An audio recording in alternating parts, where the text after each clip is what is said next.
अस्सलाम वालेकुम। हम सेरा हो की हाल है, ठीक हो वालो।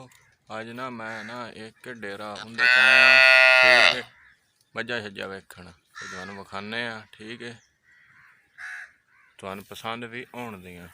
चलो मेरे नाल, मैं तुहानू विखाना।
डेरा तुहानू सारा विखाया ठीक है, ते पसंद भी दाना वेदा।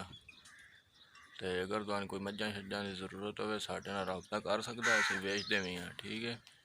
तो अलीम दा खोखर घर भी चैनल सबसक्राइब भी करना, तो बेल आइकन भी दबाना आल ते ठीक है, जेह्ड़े अग्गों वीडियो असीं चाढ़िए तुहाडे तक पड़ जाए ठीक है।